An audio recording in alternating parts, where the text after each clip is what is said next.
आहात? मजेत ना? मजेतच असायला हवं. मी राणी आपल्या एका नवीन व्हिडिओमध्ये तुमच्या सर्वांचं मनापासून खूप खूप स्वागत करते.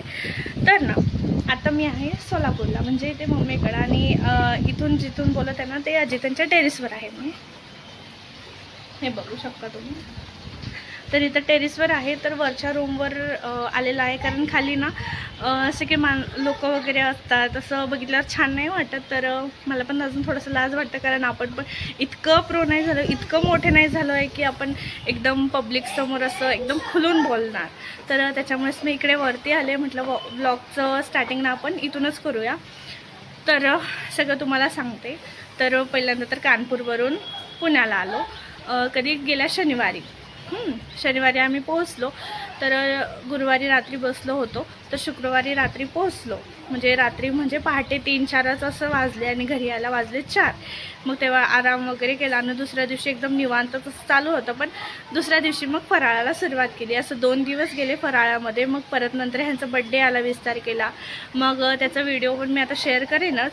तर बड्डेच्या निमित्त सकाळी अभ्यंग स्नान वगैरे झालं, आणि नंतर बड्डेच्या निमित्त दगडूशेठला गेलो होतो. तर त्याचं व्लॉग मी अपलोड केलाच आहे, तर ते नक्की एकदा चेक करा. आणि मग नंतर दुसऱ्या दिवशी ते लक्ष्मीपूजा वगैरे सर्व होतं, आणि मग ते झालं. आणि लक्ष्मीपूजा झाल्याच्या दुसऱ्या दिवशी पाडवा, आणि त्याचे शॉर्ट्स मी वेळोवेळी शेअर केलेलंच आहे, तर तेही नक्की एकदा बघा. आणि मग पाडवा वगैरे झाला, आणि मग दुसऱ्या दिवशी म्हणजे पाडव्याच्याच दिवशी ना मला निघायचं होतं पुण्यावरून सोलापूरला यायला.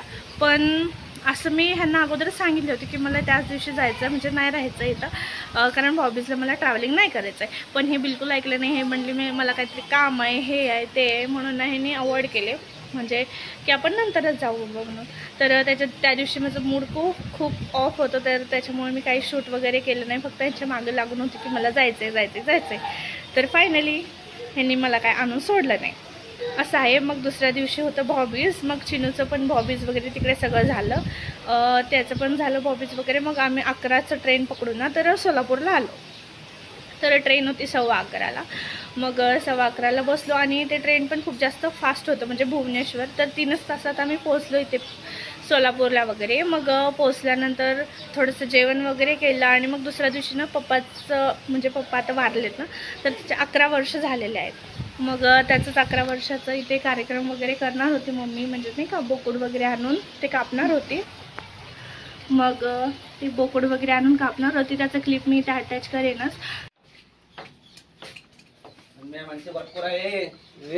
ते घरातच चाललाय, काय कोणाचं काय टेन्शन नाही, चांगला करायला लागला की त्याला काय माहिती कशासाठी आणलं.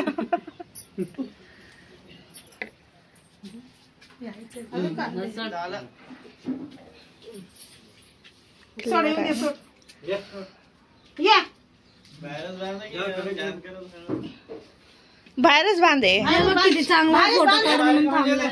आणलं. पूजा वगैरे झालं. मग पूजा वगैरे झाल्यानंतर त्या दिवशीचं मी फुल ब्लॉग बनवणार होते, पण ते काही बनवले नाही, कारण चिनू सारखं ना मम्मी पप्पा असंच करत होता, कोणाकडे जातच नव्हता. मग म्हटलं कशाला उगाच त्याला त्रास द्यायचा, म्हणून ना मी फोन कुठे होतं माझं हे पण भान नव्हतं, फक्त त्याच्यासोबत होती, त्याच्यावर लक्ष देत होती, एवढंच. तर असं चालू होतं, त्याच्यामुळे त्या दिवशीच मी ब्लॉग शूट केले नाही. आणि ज्या दिवशी आलो त्या दिवशी हॉबीज होतं, तर सर्व सामान वगैरे आणायचं होतं बाजारात जाऊन. मग ते सर्व सामान वगैरे घेऊन आलो, आणि मग संध्याकाळी ना असंच म्हणजे माझे मोठे पप्पा मग ते होते, आणि माझी सासू पण आलेली होती. तर आम्ही दोघांनी मिळून माझ्या भावाला मी हॉबीज केला, आणि त्यांच्या भावाला म्हणजे माझ्या मोठ्या पप्पाला माझ्या आत्याने म्हणजे सासूबाईने हॉबीज वगैरे केलं. तर त्याचं पण मी फोटोज व्हिडिओज वगैरे काहीच घेतले नाही, कारण सगळं इतकं गडबड होतं ना की काय बोलायलाच नको. तर असं होतं. मग ते त्याच्या रात्री लसूण सोलणे, कोथिंबीर निवडणे, हे सगळ्यांचे असे कामं चालू होते. तर त्याच्यामुळे मी व्हिडिओ वगैरे काय घेतलं नाही. आणि चिनूचं सारखं मध्ये चालू होतं, त्याला तर फक्त 20 लागते असं चालू होतं. तर त्याच्यामुळे मी व्हिडिओज वगैरे काही शूट केले नाही. आणि मग नंतर दुसऱ्या दिवशी कार्यक्रम वगैरे झालं. तर कार्यक्रम झालं, मग त्याच्या दुसऱ्या दिवशी म्हणजे शुक्रवारी कार्यक्रम होतं, आणि मग शनिवारी जे होतं ते सगळं नाश्ता वगैरे केलो. आणि मग त्याच्यानंतर म्हणजे मोठे सासरे पण इकडेच आहेत, म्हणजे सोलापुरातच. तर मग त्यांच्याकडे जाऊन भेटलो आणि माझं व्लॉग वगैरे शूट करायचं काहीच इच्छा होत नव्हतं, म्हणजे गॅप झाल्यामुळे असं. तर मग मी ते काही शूट वगैरे केलं नाही. तर तिकडे गेले, भेटून वगैरे आले, पटकनच आलो 1 तासात वगैरे असं. मग तिकडून आल्यानंतर मग ह्यांनी पण थोडंसं आराम वगैरे केलं आणि मग गेले मग 4:30-5 वाजता म्हणजे पुण्याला जायला माझे सासूबाई आणि हे. तर हे गेले, मग पोचले वगैरे रात्री 11 वाजता. आणि मग दुसऱ्या दिवशी म्हणजे कालच्या दिवशी, काल होतं रविवार, तर हो रविवारच्या दिवशी हे निघाले कानपूरला जायला. तर असं होतं पूर्ण या आठवड्याचं जर्नी. तर हे पूर्ण आठवड्याचं जर्नी मी तुम्हाला एकाच व्हिडिओ म्हणजे ना या व्हिडिओमध्ये सांगितलेलं आहे. तर असं काहीसं चालू होतं, खूप जास्त गडबड एकामागे एक असं ट्रॅव्हलिंग म्हणा, सण म्हणा, त्याच्यामुळे व्हिडिओ एडिट करणे, शूट करणे हे काहीच जमत नव्हतं.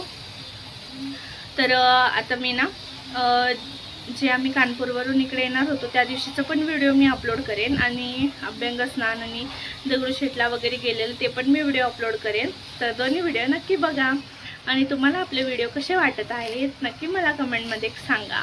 आणि व्हिडिओ आवडत असेल तर व्हिडिओला लाईक करा, शेअर करा आणि चॅनलला सबस्क्राईब करायला विसरू नका. आणि आजचा व्हिडिओ ना खूप इंटरेस्टिंग होणार आहे, कारण ना आता मम्मीकडे आलो म्हणजे आपली मैत्रिणी वगैरे आपण भेटणारच. तर कालचा रविवार तर असंच गेला, मी काही शूट वगैरे केले नाही. तर आज आहे सोमवार आणि मग आमच्या मैत्रिणींचं असं भेटायचं ठरलेलं आहे. तर आता मैत्रिणी वगैरे भेटायचं आम्ही ठरवलेलं आहे. तर त्याच्यासाठी जायचं आहे. पण आता चिनूला मी खाऊन पिऊन वगैरे आंघोळ वगैरे घालून छान झोपवलेला आहे आणि तो झोपला होता म्हणून ना माझं पण जेवण वगैरे उरकून घेतलं, आंघोळ झालं आणि थोडेसे कपडे पिळायला मम्मीला मदत करायचं होतं ते पण केले. तर आता चिनू उठायची वाट बघते आणि चिनू उठलं की तर उठला ना आम्हाला जायचं आहे फ्रेंडला भेटायला, म्हणजे माझ्या फ्रेंडला भेटायला. तर 2 फ्रेंड्स आहेत आणि एक तिसरी मैत्रीण पुण्यातच आहे, ती काय येणार नाही आहे. तर आम्ही 3 मैत्रिणी भेटणार आहे एका मैत्रिणीच्या घरी. तर तिच्या घरी भेटल्यावरती म्हणजे तिला पण एक मुलगा आहे आणि दुसरी एक मैत्रीण आहे, तिला पण एक मुलगी आहे. तर चला तर मग त्यांच्या सर्वांना तुम्हाला भेटवते आणि हा व्लॉग असंच कंटिन्यू करते. तर व्लॉग इंटरेस्टिंग होणार आहे. तर व्लॉगचा शेवटपर्यंत नक्की कनेक्ट राहा आणि आपल्या चॅनलला सबस्क्राईब करायला विसरू नका. तर गेल्यानंतर चिनू उठला, त्याचा आवरून वगैरे घेतला आणि मग आम्ही जायला निघालो फ्रेंडकडे. आणि जाता जाता म्हटलं दोन्ही लेकरांसाठी काहीतरी घ्यावं म्हणून ना तिकडे पोचल्यावर एक स्टेशनरीचं दुकान गेलं आणि त्या दोघांसाठी ना हे ऑल इन वन असं उजळणी घेतलं, म्हणजे दोघांना अभ्यास करता येईल म्हणून. आणि ही आहे माझ्या मैत्रिणीची मुलगी आणि त्या दोघांचं मी व्हिडिओ नाही शेअर केले तुमच्यासोबत, कारण असं कोण पण असताना आपल्याला कॅमेरा वगैरे उचलायला नकोच वाटतं. आणि त्यांना यायचं असेल नाही यायचं असेल आपल्याला म्हणजे आपल्याला सांगू शकत नाही आपण, म्हणून ना मी तिकडे गेल्यावर कॅमेरा बिलकुल ऑन नाही केलं, म्हणजे त्यांना आवडेल नाही आवडेल म्हणून. तर फायनली मग घरी आल्यानंतर थोडंसं जेवण वगैरे केलं आणि चिनूला पण ना जेवला नव्हता, तो सकाळी जेवला होता म्हणून आल्यावर त्याला थोडंसं खाऊ वगैरे घातलं, झोपवलं आणि उठल्यावर ना त्याचं असं त्या दीदीसोबत खेळायचं चालू होतं. आणि चिनू ना कुठल्याच लेकरासोबत एवढं छान खेळत नाही, तेवढं ना या दीदीसोबत खेळतो, थोडंसं मस्ती पण करतो, दीदीला त्रास पण देतो, असं चालू असतं त्याचं. मग त्याला थोडं वेळ छान असं खेळू दिलं, ते दीदी पण छान खेळवत असते त्याच्यामुळे ना छान खेळतो पण आणि रडरड करत नाही. आणि इकडे आल्यापासून ना चिनू खूप थोडंसं गुणीबाळच झाले, कारण जेवण करताना जास्त त्रास देत नाही आणि त्रास दिलं तरी तिथे लेकरं असतात तेवढे जास्त, मग त्यांच्यासोबत खेळत खेळत मस्त असं जेवण करतो. आणि इकडे आल्यापासून त्याचं बिलकुल असं त्रास वाटतच नाही मला. आणि इकडे छान खेळला वगैरे आणि थोडीशी मस्ती पण केला. नंतर मग त्याला थोडंसं खाऊ पिऊ घातलं आणि जेवल्यावर ना झोपायचं नाव घेत नाही, थोडंसं खेळत असतं आणि थोडंसं आजीला त्रास म्हणून ना जे टी व्हीचं रिमोट वगैरे आहे ते आपटून दाखवत होता, मग मी कसं आपटतो म्हणून. आणि त्याला आजी ओरडत होती तर ना त्याचं परत ते जास्त आपटायचं चालू होतं. तर असं आहे, खूप आगाऊपणा करतो, खूप नटखट आहे आणि तेवढंच त्रास पण देतो आणि तेवढंच गुणीबाळ पण आहे. असे नखरे करून ना आम्हाला खूप जास्त बोलवतो. पण चला तर मग चिनूचे नखरे कसे वाटले मला नक्की कमेंटमध्ये सांगा आणि हा व्लॉग पण कसा वाटला नक्की मला शेअर करा कमेंटमध्ये. आणि आता हा व्लॉग मी इथेच एंड करते, भेटूया आपण नेक्स्ट व्हिडिओ.